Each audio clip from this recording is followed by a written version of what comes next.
Every morning I wake up to a new headline lying about me. I have comedians dressing up in whiteface.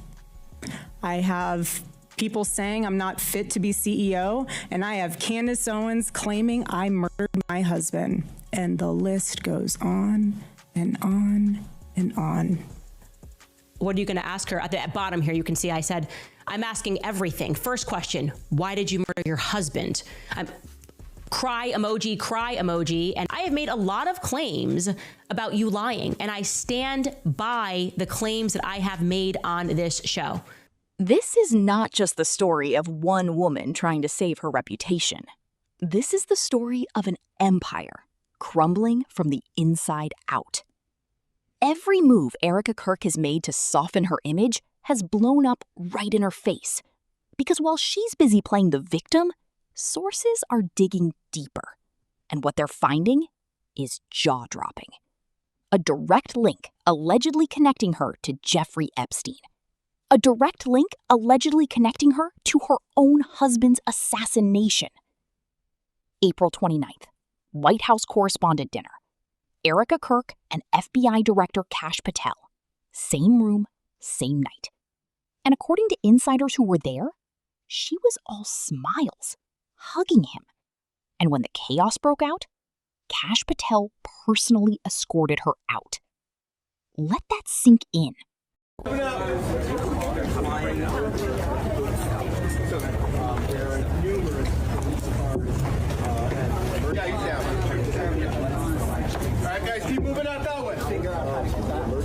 This is the man responsible for investigating Charlie Kirk's assassination. And to this day, not a single major lead. The FBI reconstruction team was delayed from reaching the scene on September 9th. Delayed at the scene of a political assassination. And the reason? Kash Patel. The same Kash Patel who was laughing and hugging Erica Kirk at dinner just weeks later. When a political activist is murdered on a college campus, the American people expect the FBI to move immediately. No delays, no distractions, just action, right?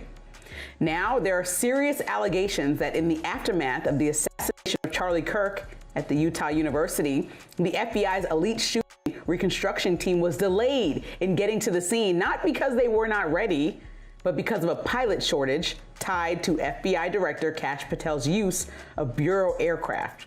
A political assassination. A nation holding its breath. And the FBI director was busy using Bureau aircraft for personal trips. But here's what's even more disturbing. Erica Kirk never once pressed him on it. Not a single hard question. Not a single demand for answers. Sources say she has been nothing but cordial with him ever since. This is the same woman who claims she forgave her husband's killer. So the real question is, did she also forgive the man who allegedly let the investigation fall apart? That man, that young man, I forgive him. She can forgive the man accused of killing her husband, but she cannot let go of a comedian's skit. Something about that forgiveness just doesn't add up. I have comedians dressing up in whiteface. I have people saying I'm not fit to be CEO. And I have Candace Owens claiming I murdered my husband. And the list goes on and on and on. In what ways have you grown closer to Jesus? I serve a righteous God. And that is why we say our prayers. We are all his children. And now, Candace Owens has dropped the bomb that everyone was thinking, but nobody dared to say out loud.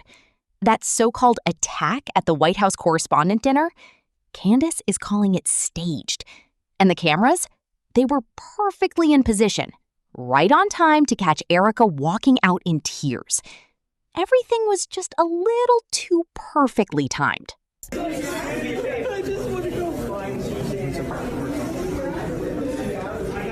And that claim hit a nerve at the very top.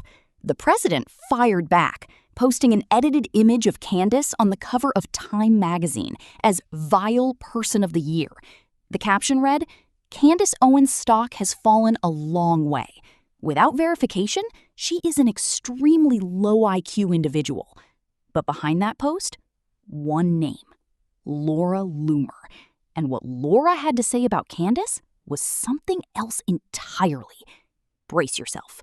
For some reason, there's a lot of people that are really afraid of this nappy-headed black bitch who just has a lot to say, but not really a lot to offer. So I'm not afraid of Candace Owens. Candace Owens is just one resentful, ghetto black bitch. Like, that's literally what she is. She's a racist too. Like, you can listen to this, and I'm not a racist person, right? Like, I don't hate black people, but I say she's a ghetto black bitch because you have to listen to the way that she has so much resentment for white girls, like white girls with blonde hair and blue eyes. And, you know, I'm originally a blonde too. I have blonde hair and blue eyes, right? Maybe that's why Candace has so much resentment towards me.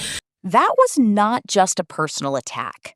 That was a window into exactly what kind of people are operating inside this circle. But when you come at someone that hard, the world comes right back at you. And this time, the world had plenty to say about Laura Loomer. Laura Loomer is a monster, okay? The outside matches the inside. Know that. She is an ugly human being, an ugly person who spends her entire life, I'm not exaggerating, she is on X, she's on social media all day, attempting to destroy the lives of innocent people. She is anti-American, okay? This is not what Americans spend their time doing. She's unhinged. She's a lunatic. And the president of the United States trusts this person. God, Laura Loomer is garbage. And it wasn't just Anna Kasparian. Baron Coleman was done too. Fed up with the lies, the PR games, and the carefully crafted image of Erica Kirk. Does it say, if you're a widow, you get a free pass to lie to anyone you want, to gaslight everybody you meet, for everything you've ever done in your entire life that is dog doo-doo? You just get overlooked. No one's allowed to bring it up. No one's allowed to talk about it. For the rest of your life, everyone has to fawn all over you and support you because, my God, you're a widow. It doesn't exist. I've looked at scripture. It's not in there. And this is not about feelings anymore. This is about facts. Erica Kirk told TPUSA donors in a private meeting that Charlie wanted her to take over if anything ever happened to him. But Charlie Kirk was one of the most detailed, meticulous men in conservative media. And yet, no written record, no document, no proof whatsoever. And now, TPUSA is falling apart. Donors are walking out, senior staff are resigning, universities are cutting ties. The organization is bleeding, and Erica's image is at the center of it all.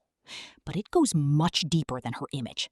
Her uncle, tied to illegal gambling, real estate fraud, and covert operations.